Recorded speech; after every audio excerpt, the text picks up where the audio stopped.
A Gathering of Days, A New England Girl's Journal, 1830 to 1832. A novel by Joan W. Blos. Sabbath Day, December 12, 1830. I could not speak with C today, her mother keeping close by her side at morning service and after. I'm so mindful of the stranger. Everything reminds me of him. The cold we felt on going out, the grateful warmth of home. Yet sadly, I am in no way nearer to knowing what is right in this instance and what I ought to do. Please, miss, I am cold. Sinned against or dangerous stranger. I do so long to speak to it, yet who can give me counsel? I am cold.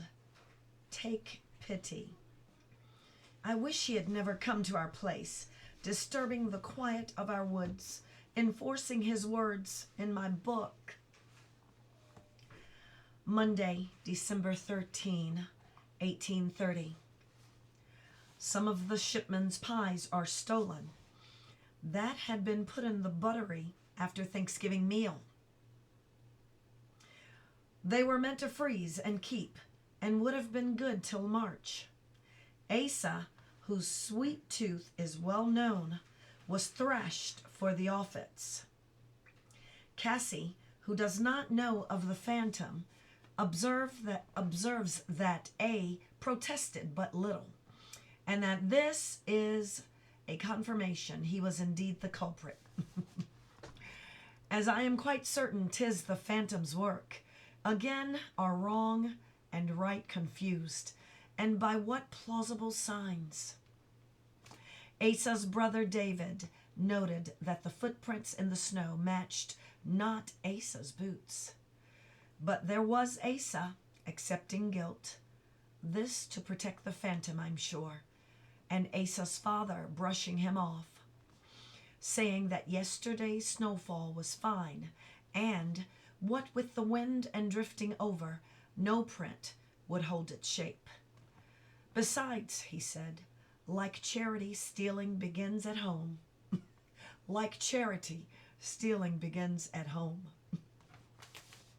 Tuesday, December 14th, 1830. In this day, under skies so blue they seemed entirely to mock me. I have despaired, have been enlightened, and at what ought have been the height of my joy, been again cast down. I have so sorely offended Cassie, she will not speak to me. I cannot remember that this has happened before. Before a chance was provided to me, Asa spoke with Cassie about what he had seen in the woods. I knew when I crossed the schoolhouse sill how terribly she disappeared. The eyes that found me were dark and troubled, and scarce consented to mine. My mind, as I took my seat, was distressed, and not with the lessons ahead. To disregard both father and Cassie, I thought I could not do it. But how could I refuse the pleas of Asa and the stranger? The first of these so fully persuaded, the other so much in need? Teacher Holt took his usual place, setting out precepts for the youngest to read in words of one syllable.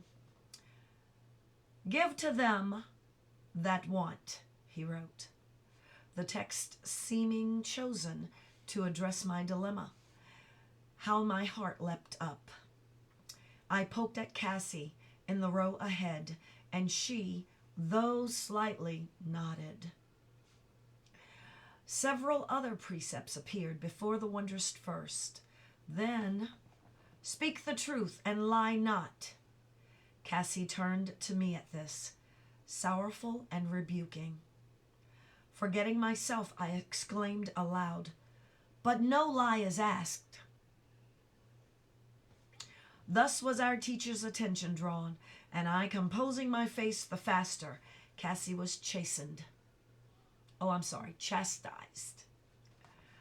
Thank you, Miss Shipman, said Teacher Holt, making the title a taunt. Think you, Miss Shipman, that you or I, or indeed any of us, outgrow these simple schoolroom teachings? No, 'tis their very simplicity that makes them last and last and last. And therefore will I have you write 100 times, that you may remember, teach me to do thy will. Cassie, the purest in spirit of all, to be so cruelly shamed. Slowly, how slowly the day wore on. I could not risk a sign or gesture, and this was truer punishment than any teacher might have devised to fit the circumstances. For Cassie, it now seemed to me, had been in the right. The very concealment were a lie, and Cassie, because obedient and good, had known at once what I and Asa were so slow to see. Going home, I walked abreast of her, carefully matching my step to hers, hoping she might send me a glance, that I might return with a smile. But she, so gently, was adamant, and turned at her gate without speaking. Cassie, Cassie, will you hear your friend? Cassie, will you forgive me? Oh, in the morning will all be told, and will you then accept me back? Am I, who am so undeserving? December 16, 1830. It is Thursday. Cassie said, "Forgive me, Catherine."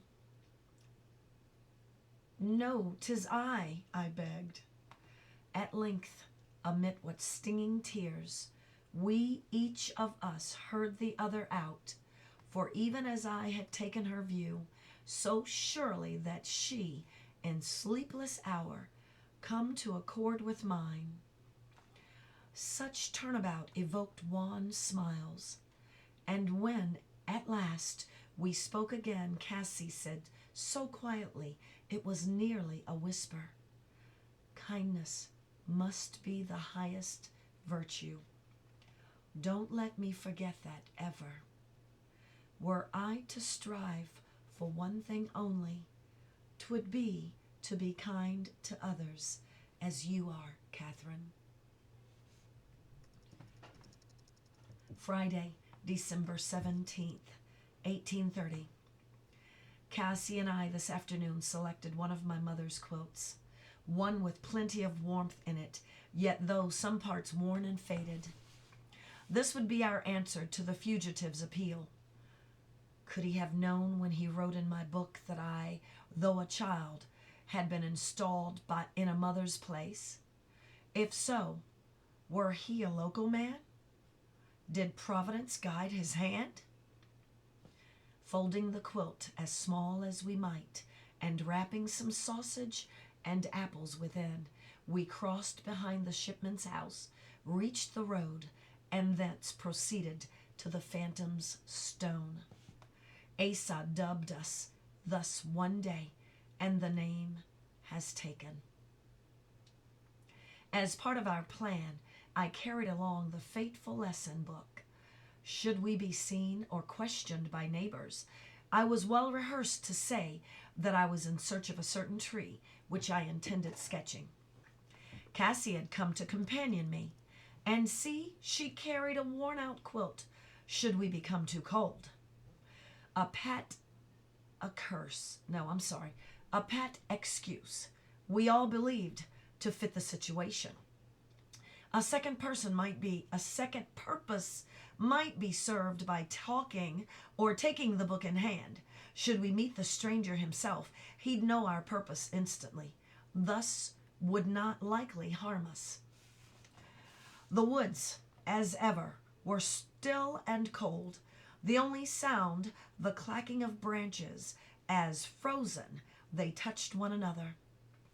Sketchbook or no, we did not tarry, and though we saw no human sign, sped about our errand. I turned but once as we left the spot where A had discovered the fugitive's prints, and which he'd occasioned to show me along with fire's remains. With a fire's remains. Of this I shall remember forever the look of that cold and wintry clearing, the quilt tucked in the foot of a tree and folded carefully to display a patch of brightest scarlet.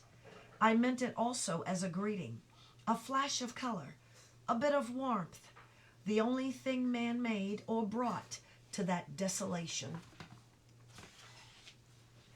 Asa was at the gate. "Did you do it?" he asked, low-voiced.